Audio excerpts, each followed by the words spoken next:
बैठ जाइए अपने स्थान पर।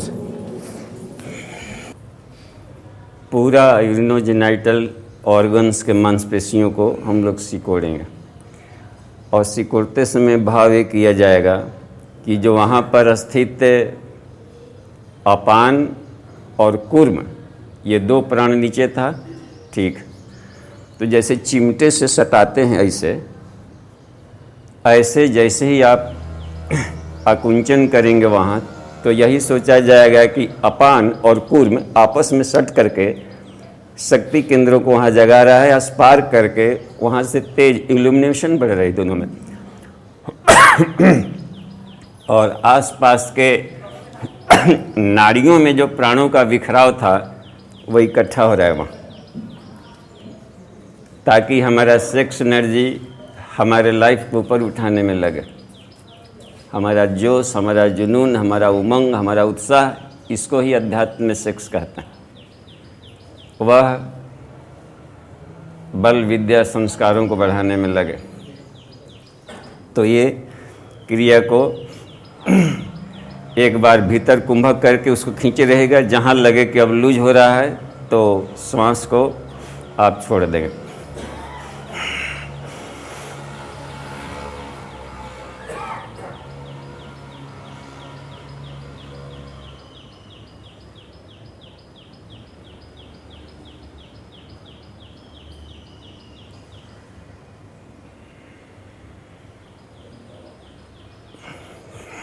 छोड़े थे। इस क्रिया को शुरुआती दौर में 3 बार, उसके बाद फिर 4 बार, 5 बार, 10 बार, जब तक से आपको लगे कि वहाँ की मांसपेशियाँ अपने नियंत्रण में आ रही हैं, तो उसके बाद उसको रोक दें।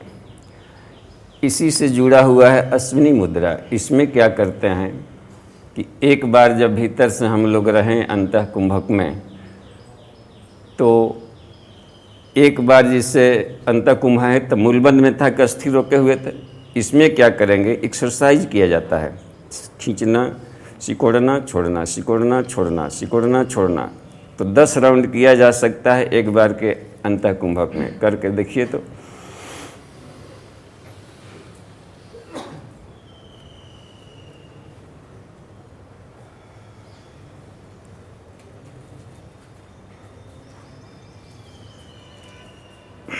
सरल हो जाए। तो यही मूल बंध में और शक्ति चालिनी मुद्रा में अंतर है। तो इससे फायदा होगा कि अपान और कूर्म पर अपना नियंत्रण होगा और बवासीर जैसी बीमारियां नहीं पड़ेगी, कोलाइटिस वगैरह नहीं होगा, और ओल्ड एज में जो पुरुषों को प्रोस्टेट ग्लैंड की बीमारी होती है वो नहीं होगा, और शक्ति का ऊर्ध्वगमन बना रहेगा, वीर्य का क्षरण रुकेगा, जिनको स्वप्न दोष होता है वो भी रुकेगा, गड़ा होगा, और उनका शक्ति केंद्र ऊपर जाने के क्रम में ज्ञान का बिखराव भी संसार से रुककर ऊपर उठेगा।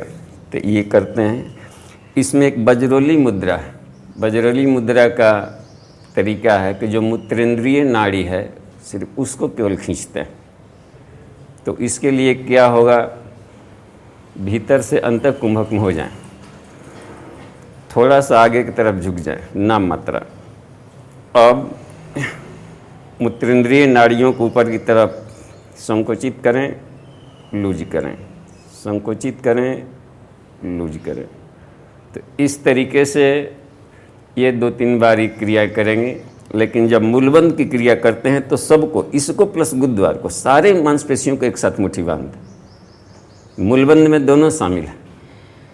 और शक्ति चालिनी बजरोली का बार बार न करके एक ही राउंड में बंद है।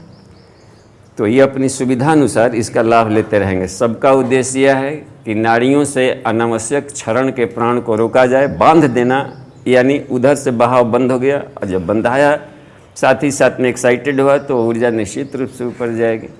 ठीक है। और प्राणाकर्षण प्राणायाम सब में जुड़ा रहेगा हम लोग का। उड्डयन अब एक बार प्रैक्टिकल करके देखा जाए। इसमें बाह्य कुंभक में सुविधा होगी,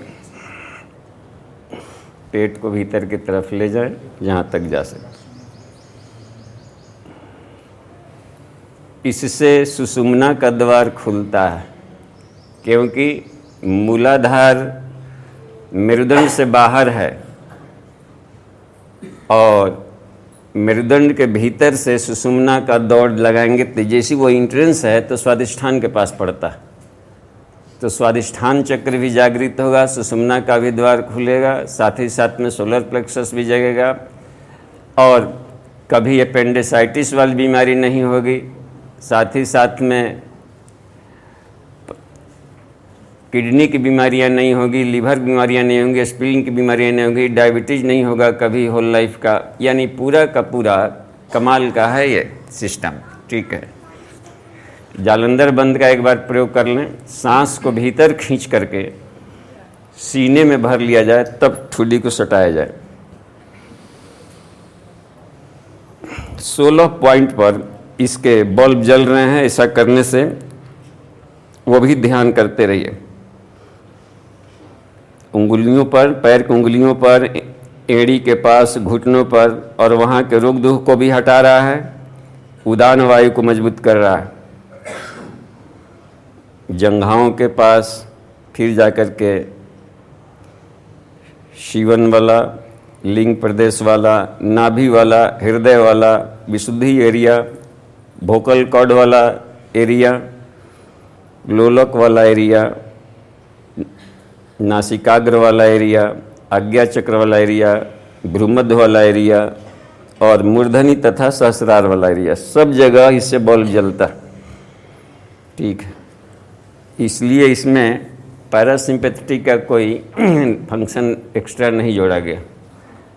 सिम्पैथेटिक वाला सब थोरैसिक से चालू होता है इधर, और उसको जोड़ दिया ब्रेन स्टेम से लेकर सैक्रल देने तक का, तो ये सिस्टम काम कर गया बढ़िया। जालंधर नाम रखा इसलिए कि सारे के सारे सेंसरी मोटर्स सब यहाँ पर जाल है, नीचे से जाने वाला मैसेज, ऊपर से ले आना टेलीफोन, और जाल है इतने दूर में छोटा, और उसको यहाँ पर कर लिया गया, तो साफ जाहिर है कि सभी जगह के पॉइंट्स पर उसका एक साथ स्विच जलेगा। ठीक है, तीनों एक साथ हम लोग करेंगे तो महाबन कहलाएगा। तीनों एक साथ कीजिए तो इसमें कंट्राडिक्शन ये आएगा, विरोधाभास, कि 2 गो हो रहा था अंतः कुंभक में, 1 हो रहा था बाह्य कुंभक में, तो तीनों करेंगे तो अब आपस में इन लोगों का होगा खींचतान। तो इसमें क्या होगा कि बाह्य कुंभक में भी तीनों लगाएंगे, और जब अंतः कुंभक में रहेंगे तो भी तीनों लगाएंगे। बाह्य कुंभक में रहेंगे तो उड्डयन का बल्ले बल्ले होगा, ठीक। अंतः कुंभक में रहेंगे तो मूलबंध और जालंधर का बल्ले बल्ले रहेगा, इनका थोड़ा कम रहेगा। तो इनका थोड़ा कम रहना भी बहुत चमत्कारी होगा, क्योंकि हम लोग का डायफ्रामेटिक रेस्पिरेशन चालू हो जाएगा और रेस्पिरेटरी डेड स्पेस हमेशा के लिए सक्रिय हो जाएगा, और फेफड़े का आपका बढ़ने लगेगा वाइटल कैपेसिटी। इसलिए बहुत कमाल का है, दोनों स्थिति में करें, लाभ लें।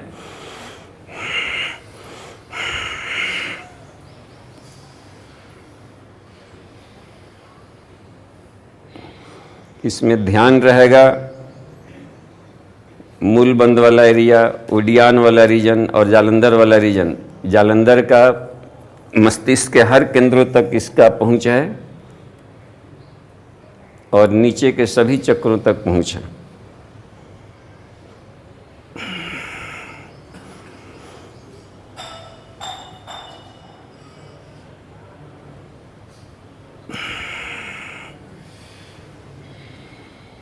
प्राणाकर्षण के साथ इसको हम लोग करेंगे।